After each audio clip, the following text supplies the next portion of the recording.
교회 안에서 신앙생활을 하시는 분들 가운데에서도 우리가 어느덧 조금씩 하나님께로부터 멀어지는 일들이 생기기도 합니다. 그러니까 교회 밖에 하나님한테 먼 사람들 이야기가 아니라 교회 안에 내가 기독교인이다, 그리스도인이다 라고 말하는 그 사람들 안에도 나도 모르는 사이에 두 가지의 방향으로 하나님으로부터 멀어지게 되어지는 일들이 나타난다는 것입니다. 그 첫 번째의 방향은 율법주의입니다. 율법주의는 매우 종교적인 열심을 보여줍니다. 뿐만 아니라 헌신이 있지요. 그리고 경건의 능력은 없지만 경건의 모양이 있습니다. 게다가 그것이 자기의가 되어서 그 중심 속에 자기가 중심이 되어 결국에는 그것이 자기의로 이렇게 나타나는 경우들이죠. 자기 중심적이고 자기의가 앞세워 있다 보니까 자연스럽게 누군가를 이렇게 비판하는 일에 또 앞장서기도 하는 것입니다. 그것이 율법주의적으로 하나님으로부터 멀어지는 모습입니다. 다른 방향은 방종주의적인 방향입니다. 방종주의적인 어떤 그런 모습들은 매우 교회 안에 있지만 그저 신앙이 형식적입니다. 껍데기만 남아있는 경우들이 있습니다. 그리고 나름대로 선을 그어놓고 신앙적으로 그 선 이상으로는 넘어가지 않는 경우들을 또 말합니다. 게다가 생활적으로도 그렇습니다. 무절제한 생활들을 하면서 때로는 방탕하기도 한 그런 또 삶을 살아가기도 하는 것이죠. 그러니까 교회 안에 있는 사람들 중에 한쪽으로는 율법주의적으로 또 한쪽으로는 방종주의적으로 조금씩 하나님께로부터 멀어져가는 모습들을 보인다는 것입니다. 누가복음에 보면 이 두 종류의 사람들에 대한 아주 적절한 비유가 나옵니다. 그 유명한 탕자 이야기입니다. 이 탕자 이야기는 소위 잃어버린 아들에 대한 비유에 대한 말씀이죠.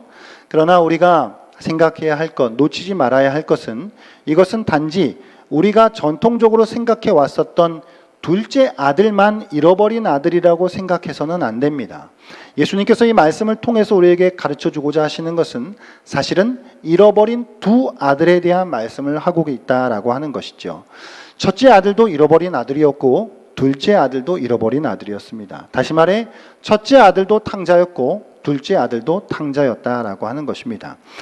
예수님께서는 이 말씀을 통해서 먼저 첫째 아들을 통하여서 당시의 율법주의자들, 다른 말로 하면 당시의 종교 지도자들에 대한 그런 부분들을 지금 지적하고 있으시다는 것입니다. 그러니까 첫째 아들은 율법주의 쪽으로 하나님으로부터 멀어진 사람들을 대표하는 인물이다라고 생각할 수 있습니다.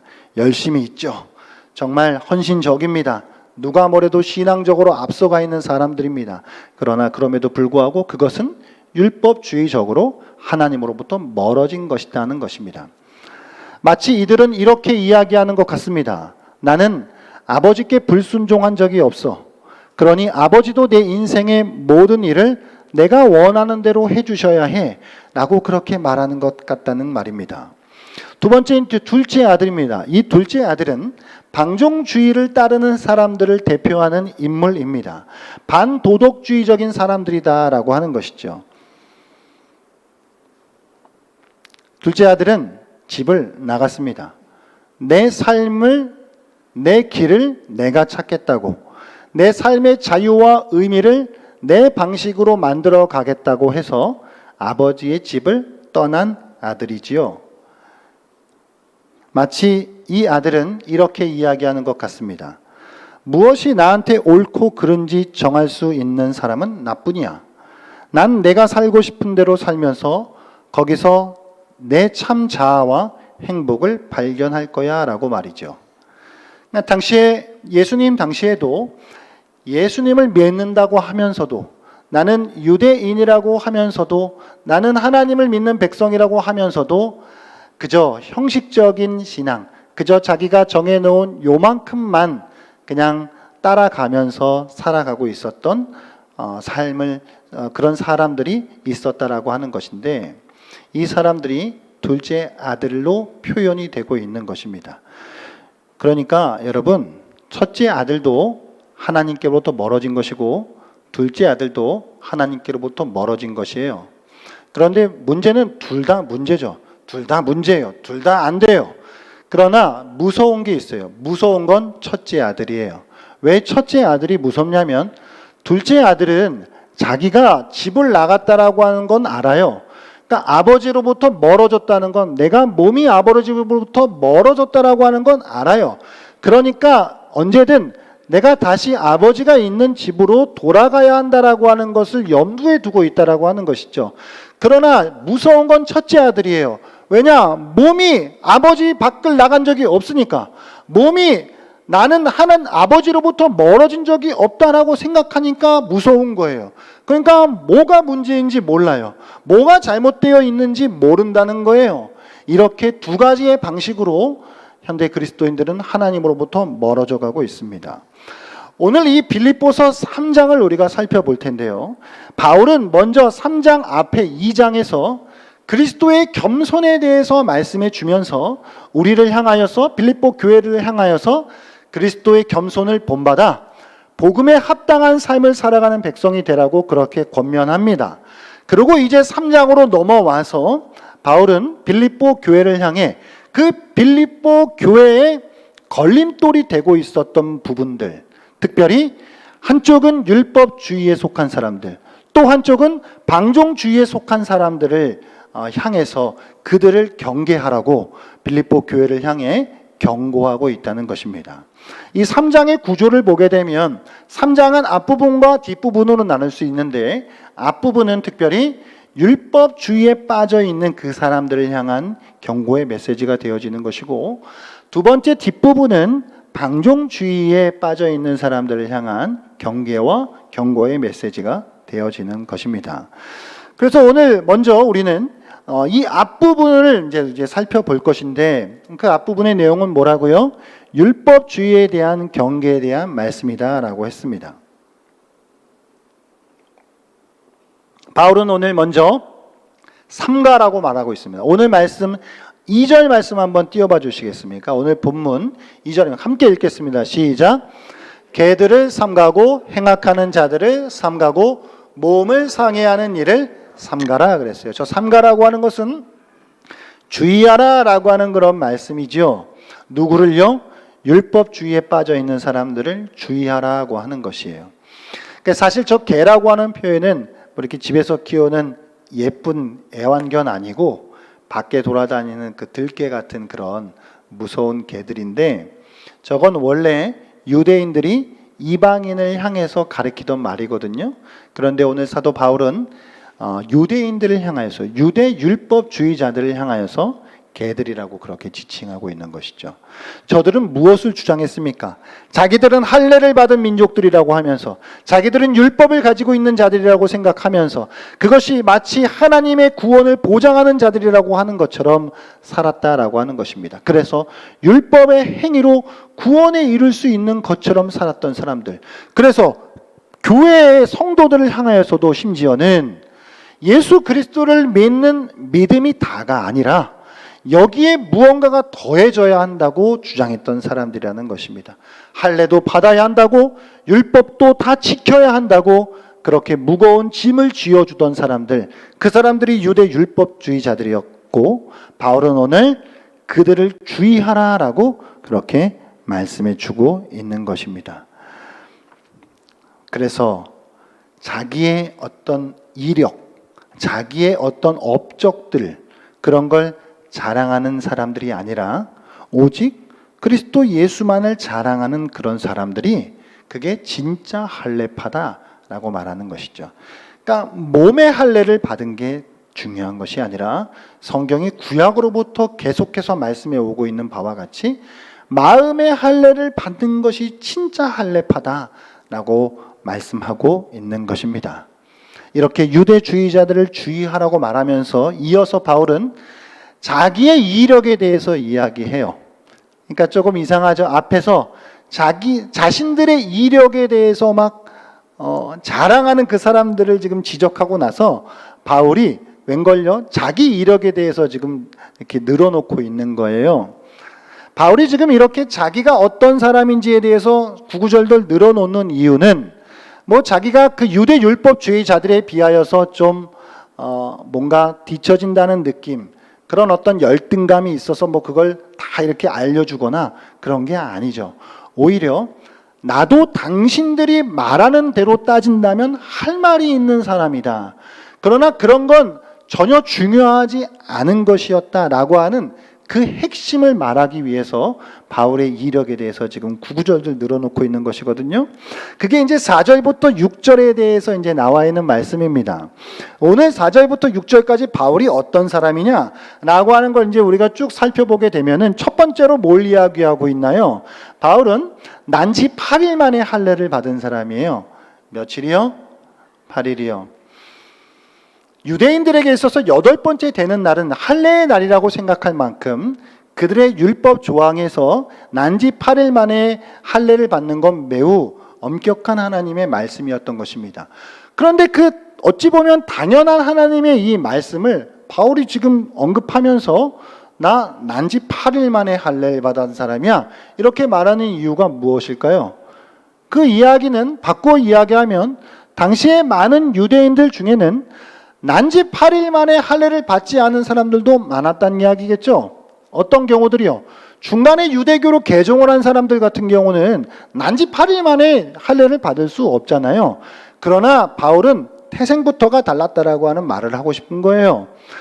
여러분들 중에 그 입교인 계십니까? 입교인? 난 세례 받지 않았고 입교 받았다. 그 입교 받으신 분들은 없어요? 없으세요? 저랑 얘기하기 싫으시다는 것이죠, 지금. 이게 전달이 잘 안 돼서 그런가? 그러니까 입교하신 분들은 이제 유아 세례 받은 분들이 이제 입교하잖아요. 그러니까 바울이 지금 중간에 뭐 예수 믿고 막 이렇게 세례 받은 난 그런 사람들랑 달라. 나는 태생부터가 나 유아 세례 받은 사람이야. 지금 그렇게 이야기하고 있는 것 같은 느낌인 것이거든요. 뭐 중간에 뭐 이렇게 저렇게 하다가 뭐 이렇게 다 지 살고 싶은 대로 살다가 나중에 회심해서 뭐 그렇게 세례 받은 사람들이랑은 나는 출발이 달라. 지금 그 이야기하는 거예요. 게다가 바울은 이스라엘 족속이요 베냐민 지파였어요. 베냐민 지파만 해도 할 얘기가 많아요. 여러분 베냐민 지파는 이전에 남유다 왕국에서 유다 지파와 함께 남유다 왕국을 이루었던 지파예요. 사울 왕도 베냐민 지파였고요. 나름대로 예루살렘이라고 하는 그 성 지역이 지리적으로 또 베냐민 지파에 속한 곳이기도 했단 말이에요.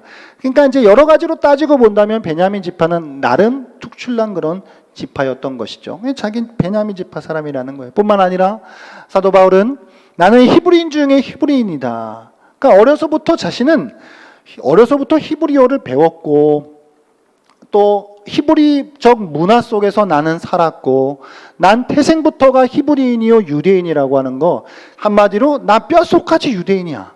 나 뼛속까지 나는 무슨 헬라파 유대인 이런 사람들이랑은 난 다른 사람이야. 라는 말을 지금 하고 있는 것이거든요. 학문적으로는 어때요? 교육적으로는 어때요? 이 사람은 바리새인이었어요. 바리새인이라는 뜻이 뭐예요? 분리주의자라고 하는 뜻이에요. 그러니까 난 세상으로부터 분리돼서 살아가는 사람이라는 거예요. 오늘날로 따지면 뭐 수도원 같은 데 들어가서 정말 주님만 바라보고 막 경건에 훈련하는 그런 사람들이라고 하는 이야기예요. 뿐만 아니라 당시에 가말리엘 문화에서 교육받은 율법적으로도 나는 매우 학식이 풍부한 사람이다. 그러니까 당신들 지금 유대 율법주의자들 잘 들어. 당신들의 이력 자랑하고 있고 지금 유대적인 어떤 그런 배경들 자랑하고 있는데 나도 그걸로 따지기 시작하면 난 당신들보다 더하면 더했지 덜한 사람이 아니잖아. 그런데 그게 중요한 게 아니라는 말을 하고 싶은 거야. 지금 그 이야기를 하고 있는 것입니다. 그러면 뭐가 중요하다고요? 그 말씀을 7절부터 9절까지 말씀해 주고 있어요. 한마디로 이야기하면 뭐가 중요합니까? 오늘 8절에서 그 말씀을 하고 있습니다. 8절 말씀 같이 한번 읽어보겠습니다. 시작. 또한 모든 것을 해로 여김은 내 주 그리스도 예수를 아는 지식이 가장 고상하기 때문이라. 내가 그를 위하여 모든 것을 잃어버리고 배설물로 여김은 그리스도를 얻고. 아멘. 뭐가 가장 고상하다고요? 저건 가장 우위에 있다는 이야기예요. 그리스도를 아는 지식이 가장 우위에 있다는 것이죠. 그러니까 그게 가장 중요한 것인데, 그것 때문에 나는 내가 이전까지 자랑해 왔었던 거, 내 유대적인 배경, 내 유대적인 이력, 심지어 바울 되기 전에 사울 때 어땠어요? 예수 믿는 사람들 누구보다 열심히 박해했던 그 사람, 자기는 그러니까 그렇게 자랑할 만한 것이 많은 사람이었는데, 그거는 해로운 것이고 배설물과 같은 것으로 여길 만큼 더 고상한 것, 더 우위에 있는 것이 있는데, 그건 그리스도를 아는 지식이라는 말씀입니다. 여러분의 삶 속에서 무엇이 중요하십니까? 여러분들이 가지고 있는 것들 중에 그리스도를 아는 지식과 그것을 내려놓고 그리스도를 아는 지식을 나는 붙잡겠습니다. 둘 중 하나를 선택해야 한다면 나는 그래도 그리스도를 아는 지식을 붙잡겠습니다 라고 그렇게 고백하실 수 있으십니까? 여기서 말씀하고 있는 이 지식이라고 하는 단어는 단순한 단어가 아닙니다. 이게 헬라적으로 그노시스라고 하는 어원을 가지고 있는 어원을 가지고 있는 단어인데, 이 그노시스라고 하는 헬라 단어는 히브리적으로 넘어가면 이게 야다라고 하는 동사, 히브리어 동사가 헬라어로 번역이 될 때 이 그노시스라고 하는 단어로 번역이 돼요. 그러니까 이 야다라고 하는 히브리어는 창세기 4장 1절에서 아담과 하와가 동침하매라고 하는 그 동침하다라고 하는 단어가 야다거든요. 그것은 그러니까 내가 어떤 파편적인 지식을 그냥 이렇게 안다라고 하는 수준이 아니라 내가 정말 인격적으로 경험적으로 온전히 그를 안다라고 하는 문제인 것이거든요. 그래서 그 야다라고 하는 동사가 헬라적으로 그 그노시스투 그리스투스라고 해서 그리스도를 아는 지식이라고 하는 단어로 연결이 되어지는 것인데, 이것은 내가 그리스도를 그냥 파편적으로 내가 교회 생활하면서 그래도 이 말씀도 들었고 저 말씀 들었고 이것도 들어봤고 저것도 들어봤고 이게 아니라 내가 정말 인격적으로 경험적으로 주님을 안다라고 말하는 것입니다. 이것이 우리에게 가장 고상한 것이 되어야 한다 말씀하는 것이죠. 뿐만 아니라 8절에 보게 되면 잃어버린다 그랬어요. 오늘 뭘 잃어버려요? 내가 그를 위하여 모든 것을 잃어버리고. 그러니까 앞에서 그가 자랑해 왔었던, 이전 삶에서 그가 자랑해 왔었던 것들을 다 잃어버렸다 그러거든요. 이 잃어버렸다라고 하는 이 단어는 헬라적으로 되게 경제적인 어떤 그런 어떤 문제와 관련된 단어거든요. 그러니까 내가 손해를 본다, 손실을 입다라고 하는 그런 단어예요. 그러니까 이것은 사도 바울이 예수 그리스도를 아는 지식을 붙잡음으로 말미암아, 이것을 내가 가장 우위에 둠으로 말미암아 발생하게 되는 그런 손해들을 이야기하는 것이거든요. 그러니까 여러분, 세상의 모든 것 다 붙잡고 살 수 없잖아요. 내가 정말 그리스도 예수를 아는 지식을 그게 가장 나에게 중요한 것이다. 내 인생의 목표가 그리스도를 아는 지식이다라고 정말 고백하고 사는 사람들에게는 때로는 경제적으로도 재정적으로도 손해가 있을 수 있고요. 때로는 인간 관계적으로 손해가 있을 수 있지요. 만약 어느 것 하나도 손해도 없고 손실도 없이 여러분 잘 살아가고 계시면은 그것 좀 문제가 있다라고 보셔야 돼요. 오늘 이렇게 사도 바울은 빌립보서 3장 앞부분에서 율법주의에 빠진, 하나님으로부터 그렇게 멀어지는 그런 사람들, 그렇게 유혹하는 그 자들을 향하여서 경계의 메시지를 주고 있는 것입니다. 다음으로 이제 10절부터 마지막 절까지의 말씀에 걸쳐서 사도 바울은 방종주의와 관련되어져 있는 경계의 메시지를 주고 있는 것이거든요. 이것을 한마디로 그러니까 사도 바울 당시에 그냥 이런 사람들이 있는 것이죠. 나는 그냥 그래도 나는 예수 믿는데, 그런데 예수 믿는 게 그냥 전부야. 그래서 그냥 다른 거 됐잖아. 그냥 이 정도 하면 됐잖아. 그래서 나름대로 그냥 딱 자기는 여기까지야 라고 선을 그어놓고 더 이상의 헌신도, 더 이상의 봉사도, 더 이상의 훈련도 없이 그저 딱 그 수준, 자기가 정해놓은 틀 안에서 자기의 자아와 행복을 찾아가면서 그냥 살아가는 사람들이 있었거든요. 그럼 그 사람들을 염두에 두면서 오늘 사도 바울은 나는 표대를 정하여서 그 표대를 향하여 달려간다라고 말하고 있는 것입니다. 방종주의는 한마디로 표현하면 하나님께서 정해주신 표대를 바라보고 가는 사람이 아니라 내가 정해놓은 표대를 바라보고 사는 사람들이에요. 그러니까 표대를 자기가 정해요. 이게 방종주의자들의 특징입니다. 그러니까 나는 여기가 내 표대야라고 생각해서 목표가 거기입니다. 그래서 나는 거기까지 갔으니 만족이야 라고 스스로를 위안하면서 살아가는 자들을 말하고 있는 것이죠. 그런데 오늘 사도 바울은요, 오늘 14절 말씀에서 이렇게 말해요. 표대를 향하여 달려간다 그러거든요. 여러분 이 14절 말씀 같이 우리 다시 한번 읽어보겠습니다. 시작. 표대를 향하여 그리스도 예수 안에서 하나님이 위에서 부르신 부름의 상을 위하여 달려가노라. 아멘. 여기서 이 달려간다라고 하는 단어가 중요해요. 이게 두 번 쓰여요. 본 문맥에서 12절에서 한 번 쓰이고 14절에서 한 번 쓰입니다. 이 달려간다라고 하는 것으로 번역된 이 단어가 헬라어로 디오코라고 하는 단어인데 자꾸 왜 이렇게 원어를 말씀드리면 번역상으로는 느낌이 확 오지 않기 때문이에요. 이게 디오코라고 하는 단어를 찾아보시면 뜻이 무엇이냐면 추적하다, 박해하다라는 뜻이에요. 추적하다, 박해하다라고 하는 걸 왜 달려간다라고 이렇게 표현을 했을까 생각하겠지만 어느 정도로 달려가는 거냐면 이거는 그냥 설렁설렁 조깅하는 문제가 아니라 디오코라고 하는 단어는 표적을 하나 정해놓고 샅샅이 뒤지는 거예요. 추적해가는 거예요. 그래서 내가 마치 사울이 예수 믿는 사람들 잡히기만 해봐. 내가 박해할 거야. 라고 그렇게 생각하면서 샅샅이 뒤지는 거가 이 디오코예요. 그러니까 이거는 그냥 설렁설렁 뭐 이렇게 걷기도 하고 막 그렇게 하면서 달려가는 게 아니란 말이에요. 오늘 사도 바울은 12절과 14절에서 표대를 향하여 내가 추적한다.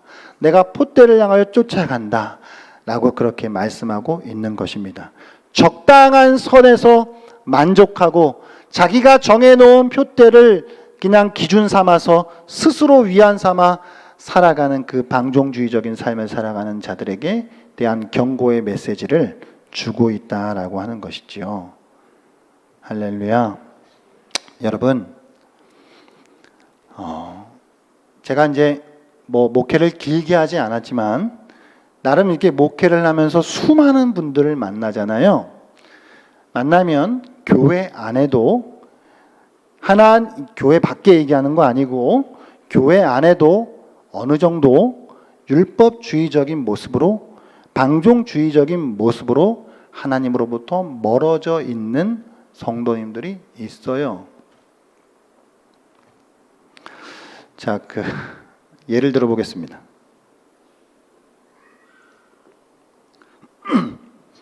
이제 8월 달 이제 지나서 방학도 끝나가요, 여러분. 그죠? 즐거우셨죠? 저는 즐거웠습니다. 너무 좋았습니다. 그러니까 이제 6월 달까지 성경 공부를 마치고 7월 달, 8월 달은 성경 공부 2달 방학하겠습니다. 자, 그리고 8월 달 한 달 동안 금요 기도회도 방학하겠습니다. 그랬더니 처음에는 그 이야기를 들으시는 분들 중에 또 어떤 분들은 뭐라고? 기도회를 방학한다고? 말은 안 했지만 표정으로 기도회를 방학해도 되는 거야? 그중 하나가 저희 집사람인데 기도회를 방학해도 되는 거야? 뭐 이런. 이제 제가 또 반작용으로 방학해도 되는 거야. 그랬는데 자, 이제 우리가 교회 안에 있는 분들 중에 뭔가 이 성경을 배우는 일과 기도하는 일에 있어서 쉰다 그랬더니 율법주의적으로 반응이 일어난 경우들은 이렇죠. 아까 말씀드렸듯이 아니 어떻게 어떻게 기도회를 방학할 수 있어? 그게 말이나 되는 일이야 정말? 아니 우리가 정말 하나님으로부터 그건 너무 막 그것은 죄 짓는 거 아니야? 막 나태한 거 아니야? 하나님으로부터 정말 우리가 못할 짓을 하는 거 아니야? 막 이렇게 생각하는 경우들이 여러분들 말고 그냥 그럴 수 있다는 이야기잖아요. 그게 우리의 율법주의적인 반응이에요. 반대로요, 방종주의적인 반응은 뭐가 될까요? 아, 정말 살 것 같다.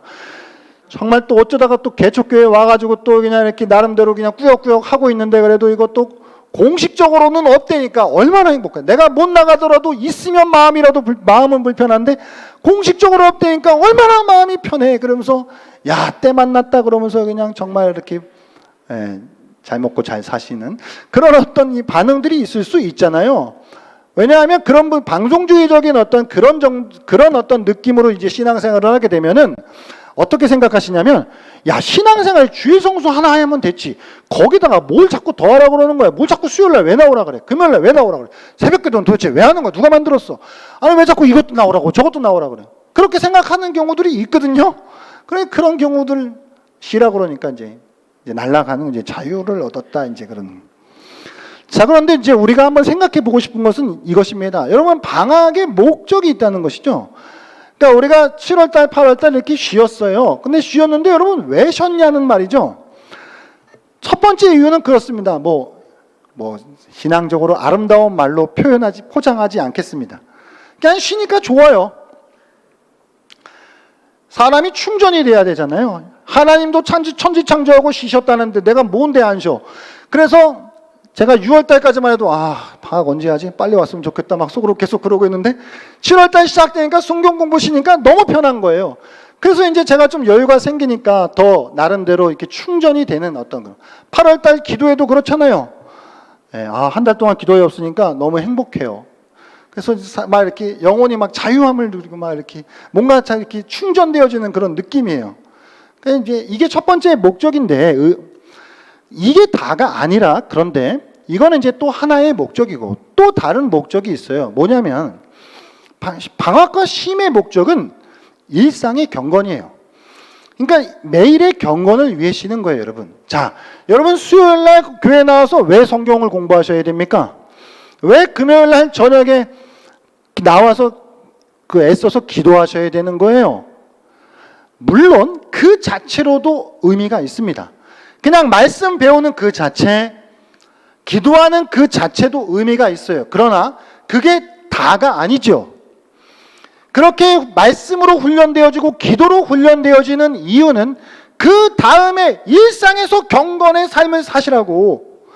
그러니까 공식적으로 교회에 모임이 없어도 그냥 나는 내 스스로 내가 나의 신앙을 지켜가고 내 스스로의 경건의 삶을 살아가실 수 있도록 하는 거. 공식적으로 없습니다라고 했을 때도 여전히 기도하시도록, 여전히 말씀을 가까이 하시도록 하는 거, 그거가 목적이잖아요. 맞지요? 그러니까 우리는 그래서 쉬는 거예요. 그래서 9월달이 한편으로 지금 기대가 되잖아요. 저는 너무 쉬었더니 기대가 돼요.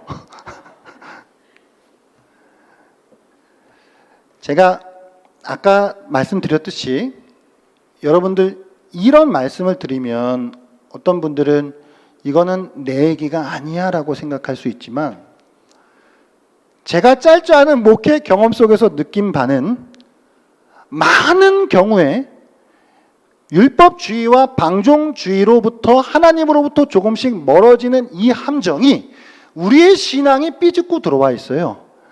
그러니까 어떤 분은 그냥 율법주의만 있고 방종주의는 아예 없고, 어떤 분은 방종주의만 있고 율법주의는 없고, 이런 단순한 이야기가 아니라 요게 교묘하게 섞여 있어요.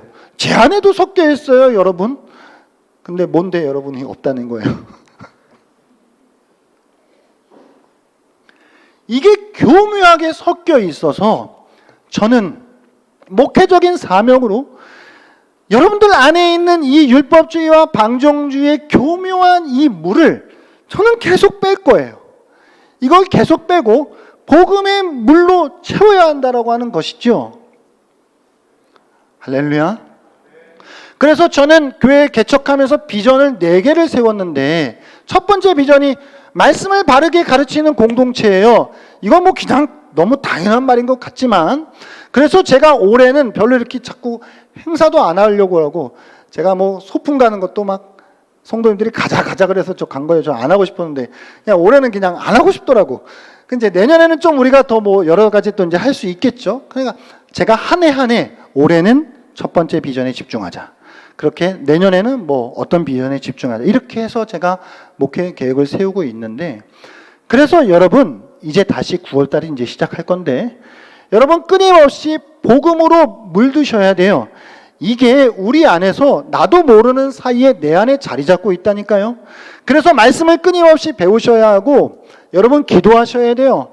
여러분들 혹시 착각하실 텐데, 나는 복음을 알고 있어라고 착각하시겠지만, 제가 로마서 성경 공부를 하면서 여러분들에게 핏대를 세우면서 그렇게 외쳤던 것, 복음을 나는 많이 알고 있었다고 생각할 수 있지만 아니에요.